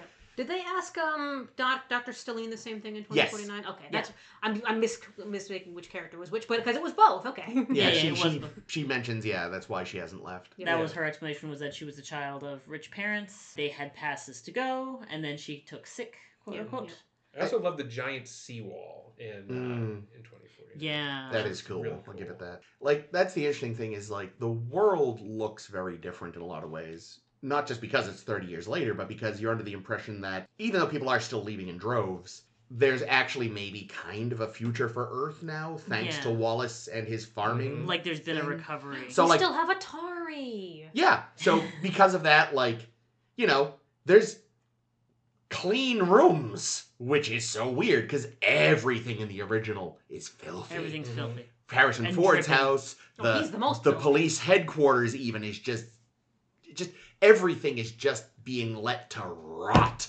Yeah. So I think, you know, even though I miss the aesthetic of the original, I understand why it's different. It makes narrative sense. Yeah, I found it really interesting, like, that the initial, like, shot of, like, the sweeping landscape shot as we're going over the city and the outskirts of the city. Like, I was like, can't remember the last time I saw, like, a cyberpunk cityscape that included functioning solar farms and, like just agricultural patches and fields. And then like we get to the freaking trash land. Yeah. Oh, San Diego? San Diego, yeah. I loved the construction of that child labor market. Well, did you realize what the child labor markets were? They were overturned radio telescopes. Is Oh that my what they God, were? you're right. It was That's it was like the great. VLA, I think. That's love that. amazing. They overturned That's all the kinda the terrific. dishes. And they're stripping parts for nickel for spaceships. Yeah, so like that's what that whole place was like. It was overturned radio telescopes I love it. and like chopped up cargo ships. Yeah. But yeah, to your point too, I was thinking, I was watching it again last night, 2049. You know, the first one opens with this bleak cityscape and like fire spreading out of presumably oil refineries. And this one opens on solar farms. So it's like, again, this sense that maybe there's hope for the planet as a concept. As long as you like eating tube grubs. Yeah. And that's really like a direct. It's basically immediately being like, nope, things are very different from what you're expecting from the original movie. Because the original movie, like, the implication is just like the overpopulation problem that seems to have preceded the movie before everybody fucked off. Yeah. And whatever nuclear shit happened. Like, it's constantly raining in LA. Yeah. Yeah. It's like the environment is fucked. That never even occurred to me that, you know, it's Los Angeles and it's constantly, like, I'm just used to its flavor. Constantly Always raining in right, LA. It's Los Angeles, though. It's not Right. supposed to do that. Was it like that in 1982? Yes. Yeah. Okay. That's really what I'm talking about. Because is that I it's know I know now the joke is it never rains in California, but Even then, California weather. now it rains even less somehow. To your point, Night City in Cyberpunk 2077 does actually have a huge solar field Nice. and some tents that may or may not be agriculture. It But makes yes, sense. You Like, don't this is you a don't natural see it a lot. progression. But Yeah. that is one of the when you said it, I was like, I can think of exactly one other example, and it came out around the same time as this. Actually, I mean, you could probably like chalk it up to like we're doing cyberpunk through a 21st century lens. yeah, So like it's an iPhone colored lens. yeah. The technology has progressed. We can even like okay, even in a shitty dystopic future, clean energy is extremely attainable and easy enough like that it would make sense for them to be using it here. Exactly. Everything else can just be shitty. Yeah, I do hate, as I've said to people before, that, you know, I will never stop cursing the name of Johnny or Joni Ive for the guy that designed the original iPhone. Oh. Because I live in a cyberpunk dystopia, but it's minimalist in glass. Hmm. You know, I want the Sid Mead cyberpunk dystopia. I want chunky buttons and clicky things. Ah. Like, I don't mind technology being better, I just wish it looked worse. Like, this smartphone of mine is deeply boring. Hmm. You know, like, I managed to get an orange one. I paid extra for a fucking orange one because I needed fucking something. Ryan Gosling has a good quote about the look, the aesthetic of the 2049, and that's, it's a future in which Steve Jobs never existed. So all the technology focuses on function rather than aesthetics. Ooh. And that's also why Atari still exists. Yeah, no. And the Soviet Union. Yeah, Atari- I noticed that. The Atari buys you. No, wait. Yes. Yeah, and that's also, you know, obviously in 2019 there was no Apple to Thank compare God. to. No, they had COS was a lot of the ads, which I thought was delightful, and TDK, of course. Yep. But I think that's like a Ridley Scott thing too, Yeah, right? Like, is like the lived-in world. Oh, he loves a chunky Yeah. button. Oh yeah, Yeah. everything did look good. I mean, it I reminded me agree. of Mother from Alien. you know? I know I brought this up in Alien, but I'm going to bring it up again now because everything time's a flat circle. The sound, the weird ambient noise in Deckard's apartment, was first heard in the med bay in Alien. Nice. Speaking of the lived-in world, the most random shot that made me go, "Oh, I liked that," was the establishing like shot that where we're like coming down into what's his name, Bryant, the captain's office, and like you see the ceiling just before we're in the office, and the ceiling's just covered in dust and shit. Yep. And I'm like, that's exactly what would be there. Yep. Yeah. Who thought of that? They're a genius. Yeah, young Ridley Scott, man. Ah, It's kind of been a while since he had a... Was he Gladiator? He was Gladiator. That might have been his last acclaimed film. I think everything he's done ever since has been met with kind of... Kingdom of Heaven was another big one of his. Yeah, Kingdom of Heaven. Yeah, like he's had a lot of high-profile stuff, but that's largely been met with like a very lukewarm response. Yeah. Like I feel like Gladiator was his last like big success. Yeah, Napoleon, which sounds like it was Made That a was lot him? of classes. Oh god, that yeah, Napoleon was him. which I was excited about, but I didn't see. Well, didn't it have your boy Joaquin in it, or? Yeah. It did. Yeah, He he did was... The Martian. That was well. That was him? Oh, The Martian. Okay, that actually did quite well, both commercially and critically. So I didn't realize... I forgot that was him. It looked quite good. Yeah. Yeah, I know that somehow when the film was being produced, no one had told Philip K. Dick that they were doing it, which I don't know how the fuck that happens. Oh dear. But luckily, he didn't like the original script, but luckily Fancher left anyway, and Peoples came in with the rewrites, and he's like, okay, I like these, and he shot like a glimpse of like what they were doing with the cinematography and said, yes, you guys are nailing whatever the fuck I wrote about. Good job. He really liked Ford, so... Cool. But he died before the movie was released, so he never got to see it. It's too bad. Yeah, the one thing that I would say, going back to the kind of world of the thing, Yes. I don't remember almost anything about my first watch years ago of Blade Runner. So for years and years, whenever you guys talked about Blade Runner and how, oh yes, it's, Philip K. Dick, is good with the ideas, but it takes, the directors and the screenwriters to make the world. Whenever I would try to picture this movie, I kept picturing Fifth Element.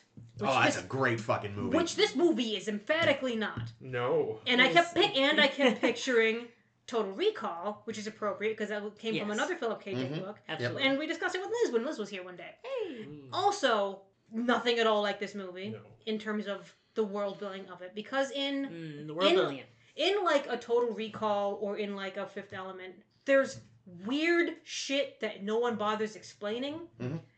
And there was none of that in this movie, which is why I miss, like, the fucking sheep. I miss the Penfield mood organ. I miss the weird Mercerism, like, hotline thing that you dial into. That confounded the fuck out of me when I read that book. It's a weird fucking thing in the book, but it's like... They're like these little touches that make you realize, okay, there's more stuff that's going on in this world than is only necessary for the script. Yeah, he was again, I've only read that in a collection of previously unpublished short stories of his, and some of them you're like, yeah, there's a fucking reason this one wasn't published. Some of them were quite good, but he has some weird hang-ups that are in androids that did not make it into the film, which is like, it would have been weird in a movie. I can see why they cut that. Yeah, the thing is, like, the weird, like, social statuses was what I was missing, because I didn't find, like I said a couple of times, I didn't find Deckard interesting. We don't really know what his motivation for most of the things he does are. Like, he's called out of retirement to do a thing, and then just does it. Yeah, well, I think he's that thing. He's kind of the bridge character, which is not common for like the main character. Normally that's like a sidekick or something, but yeah, he's again, like, it's not a movie, it's a mood, and he's the vehicle we follow to experience the mood. I was never impressed by him, though. No, that's fair. That's fair. In the book, like, he does things because he's looking for status, because he can't leave Earth like everybody else is doing, because he has this job to do, and he doesn't have enough money to get off Earth. But the big status symbol on Earth is owning an animal. Yeah. Because there's so few animals in the world. If you own an animal, you have a bit of status. But you can get a fake animal and no one will know. But you'll constantly be living in fear that someone will figure out that Deckard's sheep is fake. Until finally, he kills some replicants, he gets enough money to buy a goat. And he's so fucking jazzed about this goat he bought. They keep him on the roof where they're... I don't know how they keep these fucking animals alive. It makes no fucking sense. Don't think about but that's part of the weirdness of the world. But he has this goat, and after he goes off and kills the baddies, because there's a couple extra ones in the book, and fucks Rachel. That bitch kills his goat. And I wanted Rachel in this movie to kill something of Deckard's, but no, instead they're in love. I don't care. Fuck them. It sounds like Needs more sheep. Needs more sheep. Terry Gilliam might have been a better adapter of the original. He's book. Brazil. He's Brazil and 12 Monkeys. Like The Adventures of Baron Munchausen. yeah. Yeah, it's actually. Yeah, I gotta read. I read it. I think in like a day when I was a teenager, and I just remember being like, "That got weird at the end." Was my main takeaway. There's a lot of drugs. And I'm not really liking Book Deckard that much. He's better than this Deckard. Because Book Deckard has reasons why he does things. Yeah. So he's more compelling. Yeah. I He's think... not sympathetic. Like, he's still an asshole. He still hates his wife, and his wife hates him, and it's ridiculous, but they live. I think the reason I'm not bothered by that, when I'm usually just in terms of my like the way I approach fiction, whether it's a creator or consumer, I'm so character focused. But with Deckard, I'm not bothered because I feel like he's just he is the cracker on which I put my cheese and salami. Yeah, like I said, he's the vehicle for the movie. He's the vehicle. He's like, I'm here for the mood in the world. What in this movie is your cheese and salami? The world. Okay. The mood. The replicants. The replicant. Like the story itself. The There were story. no- the story in the no world. sheep. It's a whole. It's like I said. This goes back to this ultimately just being a film noir. Yeah. Yeah. Mm-hmm. Like. And it's really going hard, like just recreating the feeling. Yeah, of noir. and because like those old Sam Spade detectives, like they were just guys. They were just doing jobs. Yes, I mean, how much personality does Sam Spade have? Right. More than the Continental Op, who was Sam Spade, Maltese Falcon was written by Dashiell Hammett. Okay, yeah. Most of Dashiell Hammett's career was a series of short stories about an operative for the Continental Detective Agency. It was always first person. We never learned his name, which is why he's just the Continental Op. And he is like when you think of like the prototypical like noir detective, it's that guy. Yeah. And again, he is similarly. So he's got no personality. Yeah, it's because it's his first person perspective in everything. He's going through life. He's literally Yojimbo because Yojimbo was not actually paid for adaptation of his novel Red Harvest. Yeah. So it doesn't bother me that Deckard is kind of nothing because that's the genre of film it is. Yeah, I think for me it's he's not impeding it, he's not worsening the story, he's carrying the story and and he's not getting in my way between me and the world. Yeah. Now another interesting aspect is for decades it has been debated. I was wondering when this was coming up. We got to talk about it. We right? do. I'm excited. It has been debated. Is Deckard a replicant? I did find it interesting he never answers Rachel's question when she asks him if he ever took the test himself. And there's all sorts of hints, like the unicorn, and these are things that have been pointed. And Ridley Scott has come out and said, oh yeah, he's supposed to be. You're supposed to think he's a replicant. He's a replicant. Meanwhile, the writers are like, no, he's human. Well, Harrison Ford, I think, said him and Scott talked about it, and I think he told Scott told him he wasn't. Well, here's the thing about Scott. Okay, well, you gotta act like you're not, though. Oh yeah. So Ridley Scott. I think Ridley Scott reads a lot of internet. Mm-hmm. Yeah. And I think that he changes I think he retcons his own movies in his head to be whatever internet theory he thinks is popular. Just go watch Prometheus or any of the recent Alien sequels because, it's Ridley Scott creating fanfic about his own work. And that's where I think him saying that Deckard is a replicant comes from. Because it was I thought my impression was that it was intended to be ambiguous. Yeah. And 2049 pretty much outright says, no, he's human. Probably, yeah. I don't think necessarily. Yeah, so you think that Deckard... How did he live this long, then? That would be the big question. How do you live this long?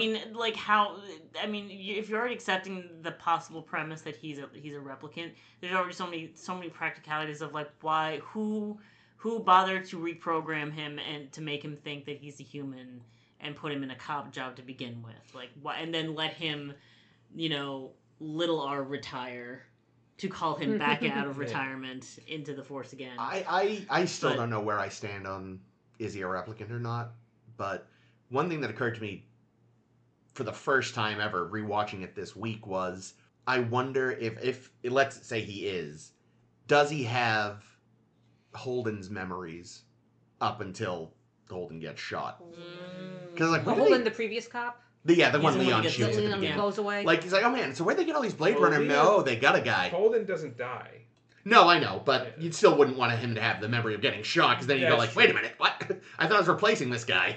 Well, so, and obviously, the biggest hint, the biggest clue is the unicorn that Gaff leaves for him at the end, which is a reference to the dream he has earlier in the film. Yeah. Mm-hmm. And then I'd also say just the utter contempt that Gaff seems to have for him throughout the film. Yeah. Well, that makes gets lampshade. Not lampshade. That gets covered by narration in the theatrical release, apparently. Oh, does it? What does it say? Is that Gaff was hoping to get a promotion with Holden out of commission, but instead they send Gaff to go pull someone else in instead to replace Holden, and now he has to babysit him. I prefer not knowing that. Yeah. I think I'm fine without it. Like, I could even just read it as he's got contempt, because like, ugh, you're that coward that ran away. Ugh. Yeah. But one thing I never really noticed before this most recent viewing that maybe points to the possibility he's a replicant thing is when he's there on the roof and Batty's dead and Gaff finally shows up. It's easy to miss because it's under a lot of like noise. He says, "You've done a man's job, sir." Mm. It's like, never noticed that before. That's true. There's also the fact that one thing that always gets to me is like, but there could be a logical explanation, which I will get to, is the fact that like several replicants kick the shit out of him. Yeah. And we know they can crush a human head in their bare hands. That's also true. But it could also be them fucking with him first. Yeah, but also like he should also then have superior strength, which he doesn't. Not if he's not programmed that way. True. Yeah, it's weird. Does it help at all any of the arguments if... Because I don't know, it's not ever really clear, but I did read and look very closely when I was watching last night. The eyes? In 2049, the horsey, the little horsey statue, you can tell was supposed to have a horn.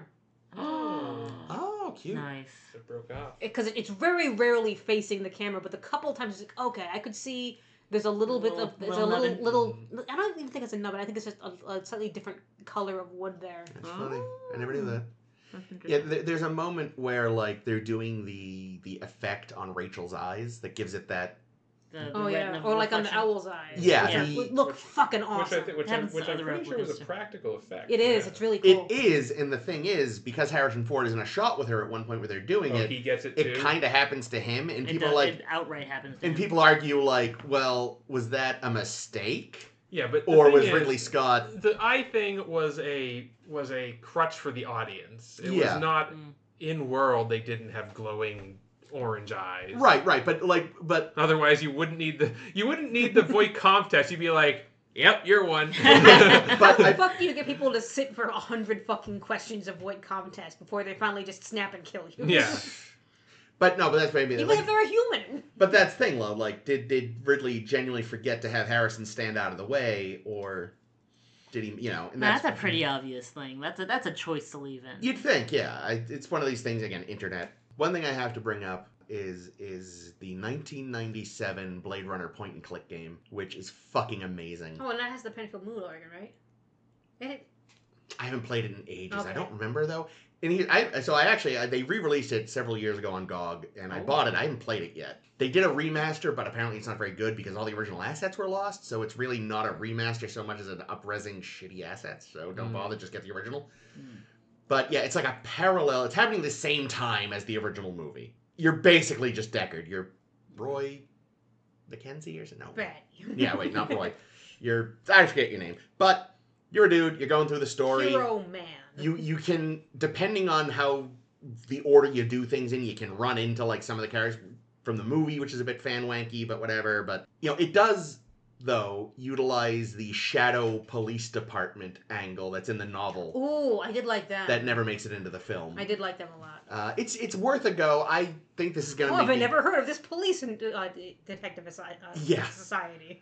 I really must finally give it a proper go again, because I fucking loved it as a kid. Hopefully it's not too, like, on the nose now. But, they got a lot of the original film actors to appear as their characters again. Ha, funny. I think Leon, Cool. Tyrell. Mm. I know Almost was a sound-alike. It wasn't him. But a lot of them were in there. Boo. But Joe Turkel is a man who is not in a ton of movies, but he managed to be in both Blade Runner and The Shining. So, like, not a ton of credits, but 2 really significant ones. Yeah, those are big ones. Damn. Is Gaff supposed to be Chinese in the first movie? Is that the implication? He's got a Hispanic last name, but the implication, that's the idea, the world building idea behind the pidgin that he speaks, which is called City Speak, and I fucking love it. I just love the concept of it. Is that it's this mishmash of all the languages that have just collided on the streets of Los Angeles. But yeah, he seems to be the physical embodiment of that idea. Yeah, because like Edward James Olmos does not look Asian. No. But, like, yeah. But he looks... In this, they give him a decidedly just like... Because isn't he... I feel like... His eyes actually that colored. They give him weird contacts. He wore weird contacts. Yeah, he does not have bright blue eyes. So I mean, like, he's this... Like, he just... You're like... You just feel like his background is like if he sent his blood in a 23andMe, their computer would cry. It would just break. That's because he's Latino. I'm happy to show you my ancestry DNA, all 5 pages of it. I kind of want to see. 5 pages. I'm exaggerating, but it's painfully broken down. I'm so fascinated by you white people. And you're like, look at my 3 backgrounds. Like that's I was about to say. Amazing. I feel like I would definitely get the Colin Robinson white.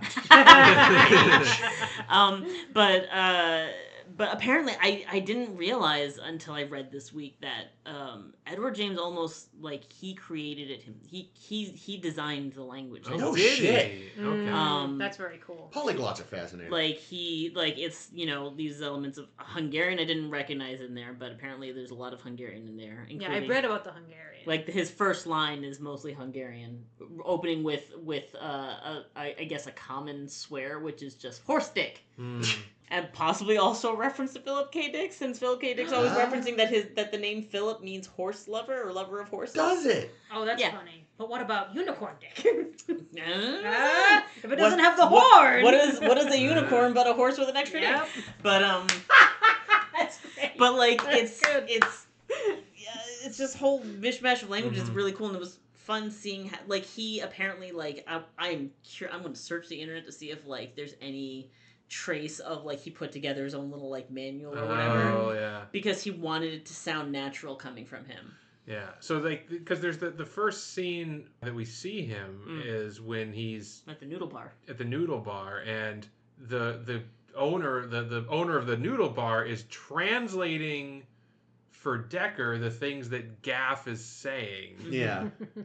Even though Gaff obviously speaks English. Yeah, and knows Decker. As but we is find just- out. Decker. But As we is find out just later. fucking with him. Yeah. Yeah, so he's just there. He's just being an asshole.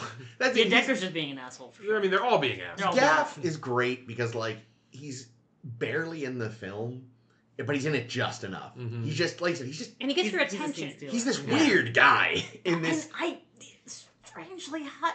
Young Edward James almost can get it, and I was reminded of this watching this movie. Although I do. So he obviously makes kind of a stunt cameo appearance Yeah. in 2049, Oh yeah.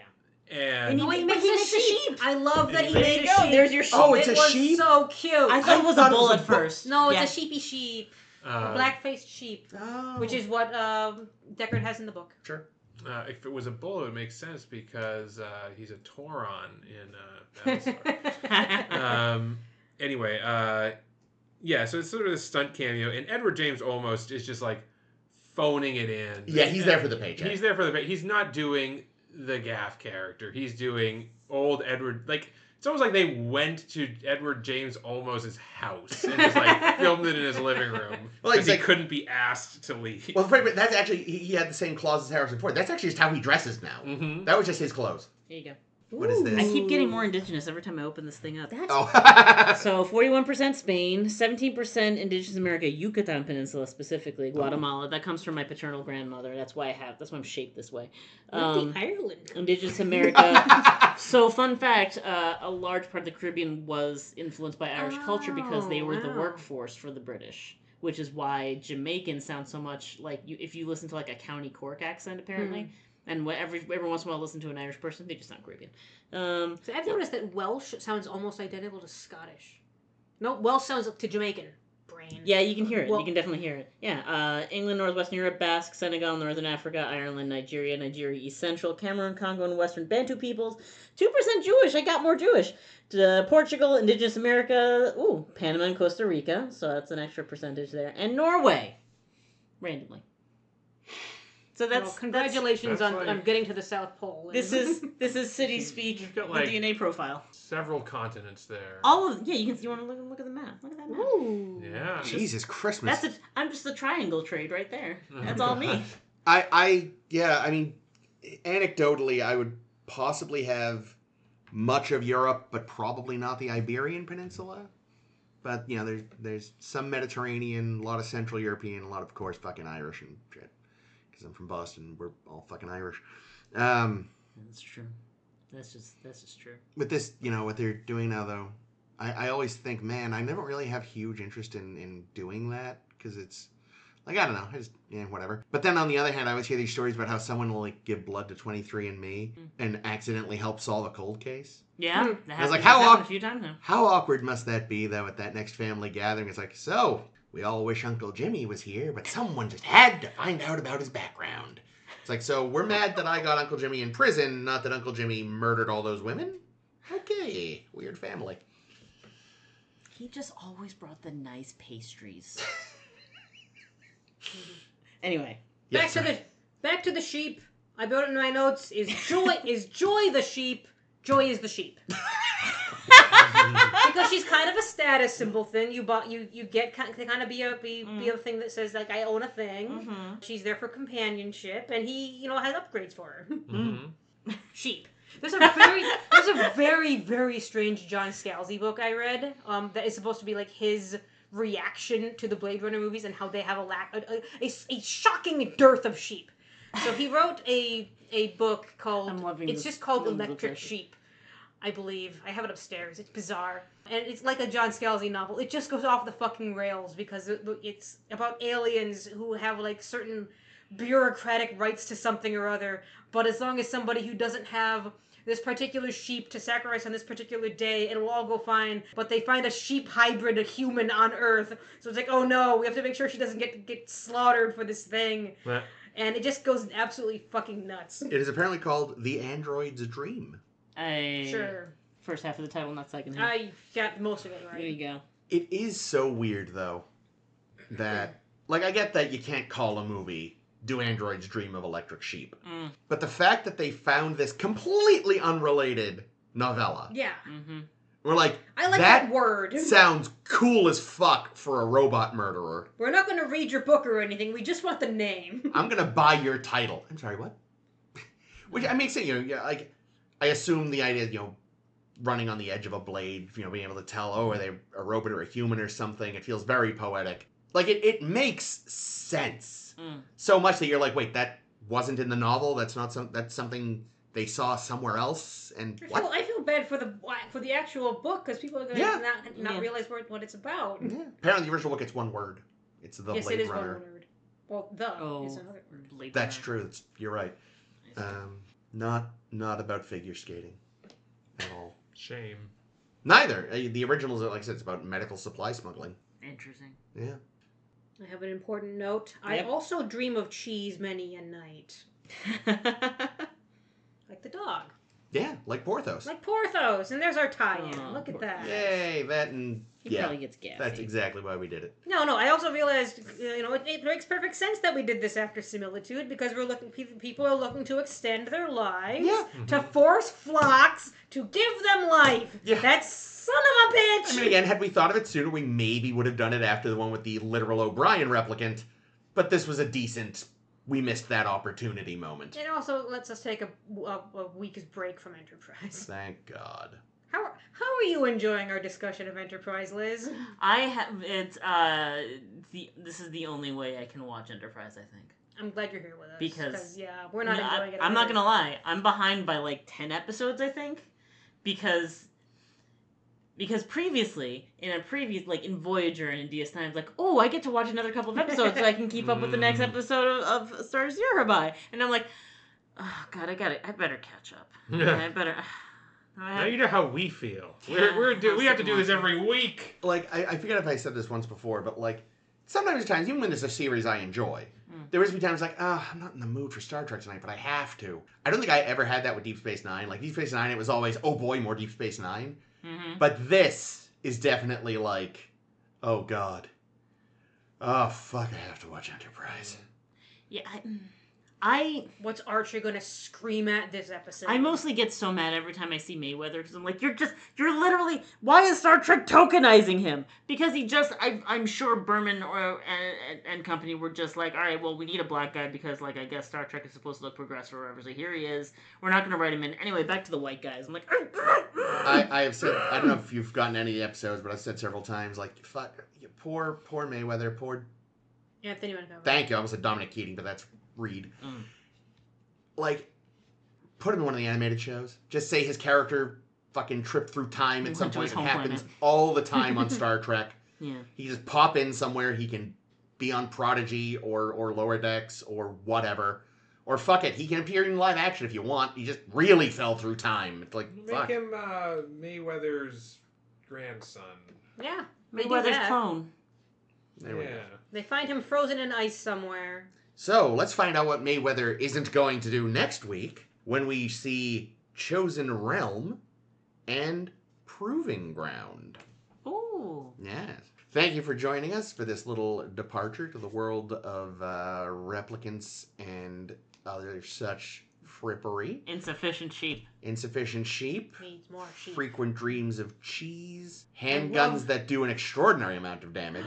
I love the dog. Good dog. Such good Very dog. good dog. I did love the line. Is it real? I don't know. Ask him. Yeah, a good line. Good dog. Dog goes, of course I'm fucking real. What do you think?